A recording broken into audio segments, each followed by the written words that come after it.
ମୁଁ ଯୋଗୀ ଅନ୍ତର୍ଯାମୀ ରାଉଳ ଆଜି ସାମ୍ବାଦିକ ସମ୍ମିଳନୀ ଡାକିବାର ଉଦ୍ଦେଶ୍ୟ ଏହା ଯେ ଆମେ ଯେଉଁ ଦେବସେନା ବାଲେଶ୍ୱର ଜିଲ୍ଲା ସଭାପତି ଶଙ୍କର ଜେନାଙ୍କୁ ଯେଉଁ ଅଶ୍ଳୀଳ ବ୍ୟବହାର ଏବଂ ଅଶ୍ଳୀଳ ମନ୍ତବ୍ୟ ଯେଉଁ ଫେସବୁକ୍ ମାଧ୍ୟମରେ ବା ଗଣମାଧ୍ୟମରେ ଯେଉଁ ବନ୍ଧୁ ଦେଇଛନ୍ତି ସାମ୍ବାଦିକ ବନ୍ଧୁ ଆମର ଦୀନବନ୍ଧୁ ବାବୁ ତାଙ୍କରି ପାଇଁ ଆଜି ଏ କାର୍ଯ୍ୟକ୍ରମ ଆମେ କରିଛୁ।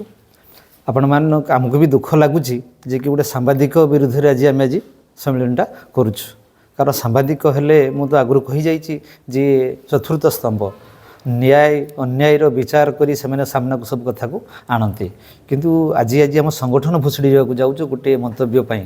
ଯଦି ସାଧାରଣ ଲୋକ କହିବା ଆଉ ଜଣେ ସାମ୍ବାଦିକ କହିବା ଭିତରେ ବହୁତ ଫରକ। ଗୋଟେ ସାମ୍ବାଦିକ ଯଦି ଅଶ୍ଳୀଳ ମନ୍ତବ୍ୟ ଦିଏ ଜଣେ ସମାଜସେବୀ ନାଁରେ ଜଣେ ସଚୋଟ ଲୋକ ନାଁରେ ତାହେଲେ ଅବସ୍ଥା କ'ଣ ହେବ? ଗୋଟେ ସଂଗଠନ ଭୁଷୁଡ଼ି ଯିବ।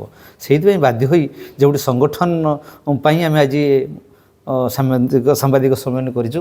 ତେଣୁ ସବୁ ସାମ୍ବାଦିକ ଭାଇମାନଙ୍କୁ ମୋର ଅନୁରୋଧ ଏଇଟା ବାସ୍ତବତା ଆପଣମାନେ ସାମ୍ନାକୁ ଆଣନ୍ତୁ। ମୁଁ କହୁନାହିଁ ଯେ ମୋର ଶଙ୍କର ଭାଇ ଯେ ଠିକ୍ ବୋଲି।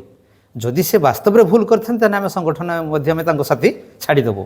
ଯଦି ସେ ଠିକ୍ରେ ଥାନ୍ତି ତେଣୁ ଆମେ ଛାଡ଼ିବୁ ନାହିଁ। ଆମେ ରାଜରାସ୍ତାକୁ ଦରକାର ପଡ଼ିଲେ ଓହ୍ଲାଇବୁ। କେବଳ ଆପଣମାନଙ୍କ ମାଧ୍ୟମରେ ଏ କଥାଟାକୁ କହିବା ପାଇଁ ଚାହୁଁଛୁ। ମୁଁ ସବୁ ସାମ୍ବାଦିକ ଭାଇମାନଙ୍କୁ ମୁଁ ଯଥେଷ୍ଟ ସମ୍ମାନ ଦେଉଛି, ଯଥେଷ୍ଟ ସମ୍ମାନ କରୁଛି। ତେଣୁ ଏ କଥାଟାକୁ ଆପଣ ଦୃଢ଼ ସହକାରେ ଗୁରୁତ୍ୱର ନେବେ।